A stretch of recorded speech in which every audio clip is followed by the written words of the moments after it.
On July 1st of 2018, the milkman dropped off the morning delivery to the local general store before they opened at 5:30. But by the time 7 a.m. rolled around and that milk was still sitting on the stoop of the unopened store, neighbors got concerned and they called up the family that owned the store, the Chundawats, but nobody answered, which was also very strange. Enough of a red flag, in fact, that one of the neighbors went up to the Chundawats' home to knock and get their attention, but the door was open. So this neighbor entered the home. And what this neighbor stumbled upon was straight out of a nightmare. It must have been so surreal because every single member of the family was dead in their home. Let's talk about the unusual case of the Chundawat family. Hi guys, welcome back to the channel. My name is Sydney, and if you are new here, this is just a place where we can talk about true crime, spooky, scary stories, dark history, or anything else I got going on in my brain. I know I've been MIA for a hot minute. I will explain more at the end of the video for those of you that are interested, but I couldn't just sit back and let the spooky season happen without me making a video or two. So I am very excited to be back and to talk about this very heartbreaking and strange case. So without any further ado, let's get right into it.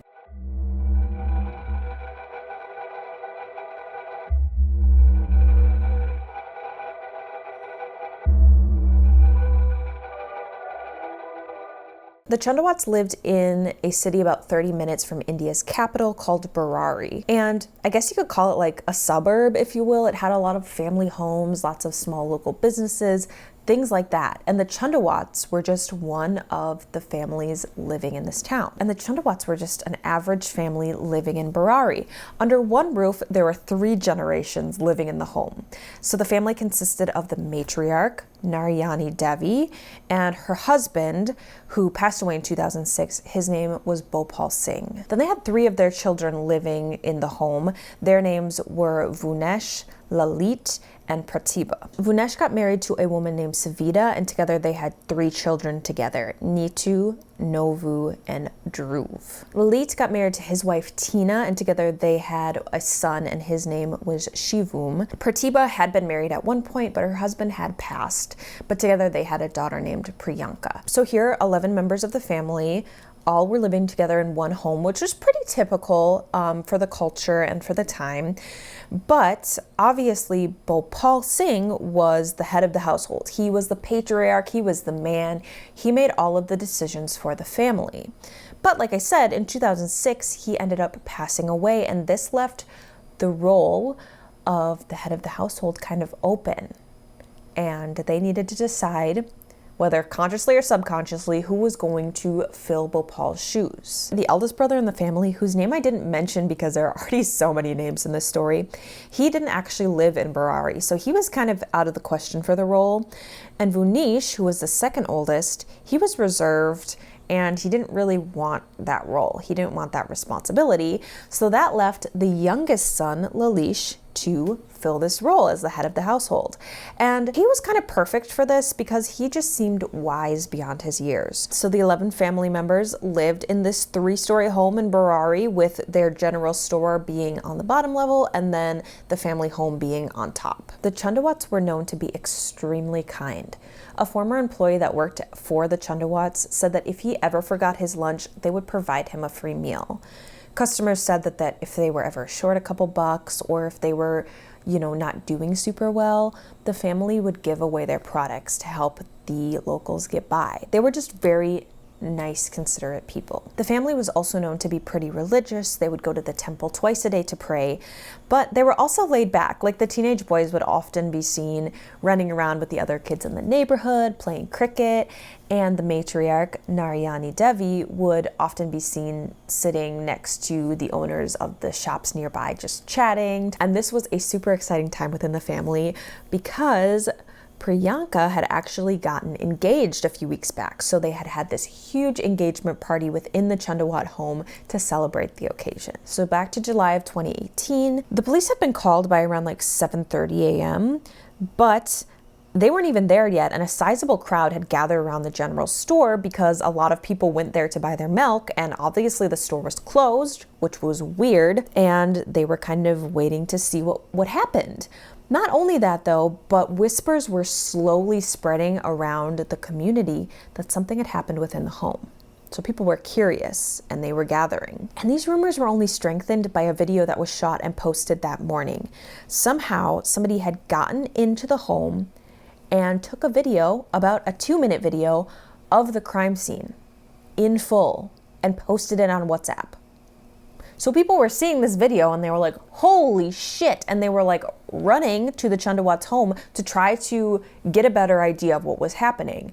It was a very chaotic scene. So when the police finally did arrive, they had to push through this giant crowd and try to secure this crime scene and begin their investigation. And this crime scene was gruesome. 10 members of the family were found hanged within their home. Each member of the family was hung very strategically from the mesh grate in the ceiling, and their nooses were made out of scarves. Every member of the family was blindfolded. They had cotton shoved in their ears and a gag in their mouth. The members of the family also had their hands tied behind their back, and there were 5 stools thought to have been used to help them complete this act. 77-year-old Narayana Devi was found in another room of the home, and it appeared like she had been strangled to death. She, like the other members of the family, had a scarf tied around her neck, but it was strange because she had belt markings on just one side of her neck. So they determined that she had to have been strangled, because if she was hanged in this way, it would have had like a V shape around her neck. But because it was just on that one side, they determined that somebody would have had to do this act for her. The only surviving member was the family dog, who was tied up upstairs on their roof. So after originally inspecting the home, police were kind of stumped. They believed that it had to be a heinous murder, but what was the motive? Nothing was stolen. There was jewelry, expensive electronics, like everything was in place. Nothing looked disheveled in any way. After interviewing friends and extended family, it didn't seem like there were any enemies of the family. So if it wasn't murder, the next and only other plausible option would be suicide. But how do you get 11 members of a family to agree to commit suicide? Especially people ranging from like teenagers all the way up to like almost their 80s. How do you make an entire 3 generations of family agree to kill themselves? It just really didn't make any sense to police, or locals for that matter. And again, after interviewing friends and family, it was like, yeah, no. The Chundawats would never do that. They would never kill themselves. It just doesn't make sense. So as the police continued to search the home, the bodies of the family were taken out and autopsies were completed on all of them.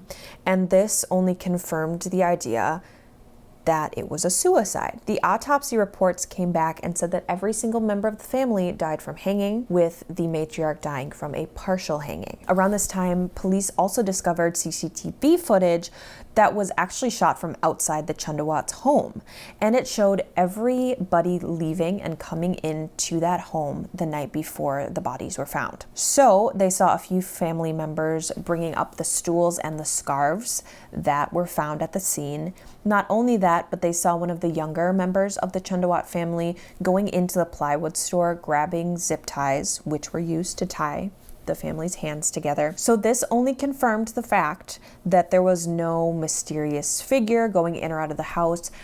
Murder was kind of off the table. But one major question lingered. Why would an entire family do this to themselves? Upon searching deeper into the Chundawat home, authorities discovered that some kind of ritual had been performed the night that they died. Not only that, but they found handwritten diaries ranging from 2007 all the way up to 2018. And the tone of these diary entries ranged from instructional to conversational and at times reprimanding. And apart from the 11 family members, there seemed to be a 12th unknown entity that was kind of guiding the family along each and every day. And it was interesting because by reading these diaries, the police were able to gather that every single morning, every member of the family would come and check these diaries to figure out what their duties and instructions were for the day. The final diary entry was from June 24th of 2018, and it gave instructions for a ritual called the Bad Puja. I could not find a pronunciation for this, but the Bad Puja ritual. that was going to take place over the next 7 days. This ritual is performed differently depending on what region you're living in, but most times it revolves around worshiping like the full moon and the banyan tree. I'm from the Midwest, so we have kind of like normal basic trees, but the banyan tree is super cool. It is India's national tree, and it has roots that are above ground and they kind of like hang down. Another really interesting feature of this tree is that it has a huge leafy canopy. The diary stated that this ritual should be done with unity, determination, and that by completing it, it would help them repent their sins. Most importantly though, the family truly believed that during this final gruesome act of the ritual, Bhopal would come, connect with them, and save them as well. The diary explained all parts of the ritual in detail, and it explained to a T what the police found at the crime scene. So how their bodies were positioned, exactly how they were found, was instructed in this diary, which is super creepy and eerie and disturbing. It actually stated multiple times in the diary that the way the bodies were hanging should look like the roots of a banyan tree. And thankfully, these diaries explained a lot of the weird things found at the crime scene. For example, the diary instructed Narayani Devi to perform the ritual laying down because she was too frail and old to perform the ritual standing up. So it was weird because, okay, these diaries were telling them what to do, but why was the family so blindly believing it? Why were they just going along with it? There were 3 generations, 11 family members, individuals that were well educated, individuals that had minds of their own. Why were they just blindly following these diaries? Well, thankfully, by reading these diaries, police finally understood the missing piece of the puzzle. It became quite evident that this unknown entity in the journal was the voice of Bhopal Singh. Not only that, but the family believed that Lalit was possessed by the spirit of Bhopal Singh. So since his father's death, Lalit became more introverted and kind of started to become obsessed with the supernatural and ghosts. He started doing research and stuff. And it was at this time that he began to keep these journals, writing down the things that Bhopal said to him in his dreams. It was at this point too that Lalit started keeping journals of what Bhopal was telling him, and the family began to follow these rules religiously. Not only that, but Lalit evidently would become literally possessed by the spirit of Bhopal. He would change his tone of voice, his mannerisms and body language would be different, and the family truly believed that Bhopal was in the room with them, like teaching and guiding the family. And this is a little side note, but authorities believed that Lalit was the scribe of these journals because he was the one that was getting all of this supernatural connections to Bhopal. But a handwriting expert determined that actually 2 of the young ladies in the family, Neetu and Priyanka, were the ones actually writing in the journals. And these women were both under 35, both very well educated, very socially, all together. So this just kind of confirms the fact that no matter the age of the family member, they were very into what Lalit was saying. They very much believed that Bhopal was still guiding the family. So what caused 3 generations to blindly follow Lalit? Well, it started off very simple and harmless. After Bhopal's death and Lalit began writing in these journals, good things started happening to this family. Priyanka got a really good job. The general store was doing amazing. They even opened up a plywood shop that was popping off.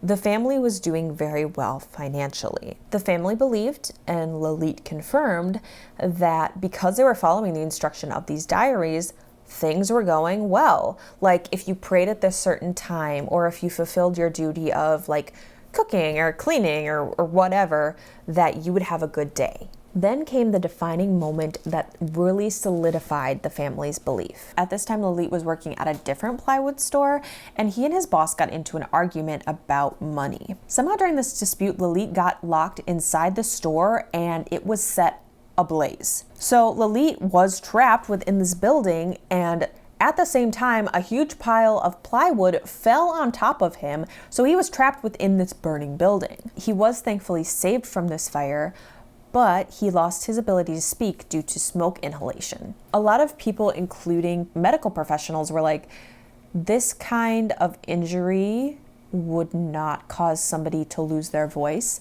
but the family wholeheartedly believed that Lalit was unable to speak. Lalit's doctor even suggested that he should go see a psychiatrist because he had some pretty bad PTSD from somebody trying to fucking kill him, which makes sense, but unfortunately he did not heed the doctor's advice and it went untreated. It was at this point that Lalit heard his father's voice telling him that the family needed to pray at 7 a.m., noon, and 10 p.m. every day in order for Lalit to regain his speaking voice. So that's what the family did. They prayed 3 times a day, and suddenly one day after about a year of this, Lalit started to recite the prayer with the family. His voice had returned. It was a miracle. They believed it was a miracle, and all because they had followed the guidance of Bhopal and Lalit. So this really solidified what they needed to do and that they needed to stick together as a family and follow Lalit's teachings, and good things would continue to happen for them. So for the next 11-ish years, the family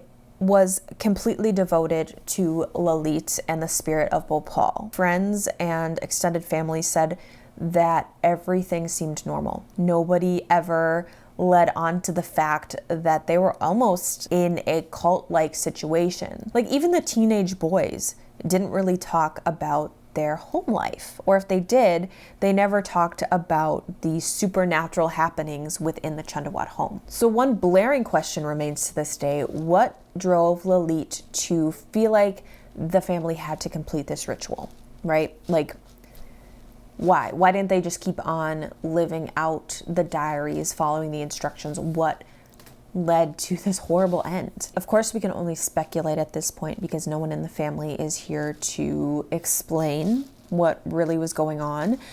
But it's widely believed that Lalit was feeling a lot of outside pressure regarding Priyanka's engagement, right? And although following these diaries was in no way illegal, it was a very private practice within the home, like I said earlier. So if Priyanka goes and tells her new family about all this, like, it could compromise the family's beliefs. So that's one idea, but also every single member of the family had a very specific role, very specific duties that they were meant to follow. And they would be losing Priyanka and her role, and that would be very detrimental to the family. This theory is strengthened by the fact that friends and family said that Lalit became more reserved in the days after Priyanka got engaged. He was sleeping a lot, he was more irritable, he just wasn't himself. And in my head, this is just an opinion, there's not a lot of coincidence in this timing. Lalit was taking his time and really going inward to think about what were the next steps, because something really drastic had to be done to save his family. In his mind, that's how I imagine that he's feeling. Authorities and mental health professionals alike believe that the family was suffering from shared psychosis. It was very obvious that Lalit had some trauma and a lot of pressure building about this engagement. He knew something had to be done to save his family, and at this point, everybody in the Chundawat family was so in deep. They had such a strong belief in Lalit that they would follow him no matter what the idea was. And unfortunately, because they were so far into their beliefs, they truly thought that Bhopal was going to save them, and that when they hung themselves, it was not the end for them. It's interesting and morbid because if you scratch the very surface, you're like, oh, it's a mass suicide. But it's really not. It is accidental death. These family members believed that Bhopal was going to come and save them. That by completing this ritual, the end goal being the hanging, that they were going to be saved. So it's not really a suicide. They didn't realize that they were going to die. It's an accidental death. So that's interesting. And it's just extremely sad because, especially for like the younger family members, they were educated, they were smart, they were kind. I mean, everybody in the family was kind, but they just didn't have a chance, right? Because the older members of the family, and Lalit especially, to put it not lightly, they basically were brainwashed. And this family turned into a cult of sorts. This case brought up a couple of unfavorable things about the culture in India at that time. So for one, the way that some news sources were portraying this story was eye-opening to a lot of people. For instance, like when talking about the story, sometimes there would be graphics of like the family and like nooses behind them, or just things that were very insensitive to the situation. If a family member saw that, or like if a friend of the family saw that, it's just like traumatizing all over again. Like there's a way to handle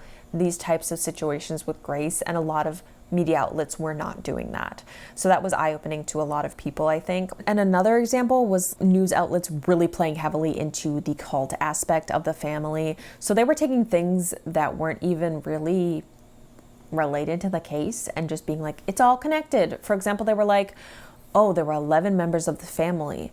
There are 11 random pipes sticking out of the family home. There are 11 windows on the family home. There are 11 rods on the railing, 11 grates on the grill, just like really random things, and trying to make all of it related, which I mean is fun if you're like a conspiracy theorist, but also it's like kind of just a tragic story. So why bring that into it? You know, like obviously the family did act as a cult in some ways, but it's not campy like that. Like, it's tragic. Another aspect is obviously the mental health portion of this story and how we can do better in the future. And I really don't want this to come off as like India is bad at mental health. That is not what I'm saying.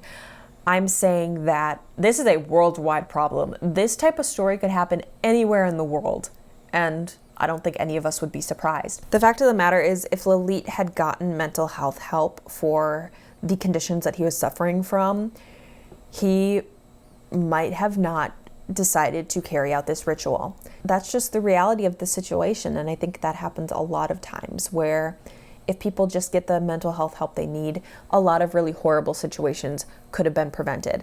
And in this case, he didn't get the mental health help. In some sources, it said because he thought that people would think less of him. They would think that he was crazy or weak, which is just simply not the case. And we know that. But unfortunately for some people and some families, it's still seen very stigmatized to get mental health help. So it's just the sad reality of the situation that not only India, but the world as a whole, we need to get better at just advocating for mental health. And we all know this, but it's just the sad reality of the situation. So that is the tragic case of the Chundawat family. I hope that you guys enjoyed learning about this. I don't want to say enjoyed, that just seems weird, but I hope that you guys at least learned something about this case. Yeah, just sad all the way around, just sad. Yeah, that's about it. I'm sorry, I feel very rusty. It's been a hot minute since I've posted, and to be quite frank with you guys, I think I said this in the last video I posted, which was I think like 3 months ago at this point, but mental health has not been great. So I've made some really big life decisions, life changes, all for the better. I'm feeling good. And I'm just hoping to start this new chapter, get back into the swing of things. I'm hoping that you guys will be seeing more of me, but I'm not gonna like make a commitment right now. I'll be popping in and out, but I really wanted to at least get one video out for spooky season. But yeah, I hope that you guys enjoyed. Have a beautiful rest of your day. Have a really spooky October. If you got this far in the video, please drop me some horror movie recommendations, please and thank you, because I've been looking for some. And all the ones I've watched are shit, so I would like some good horror movie recommendations if you have any. Be safe out there, and keep being the bad bitches that you are. Bye, guys.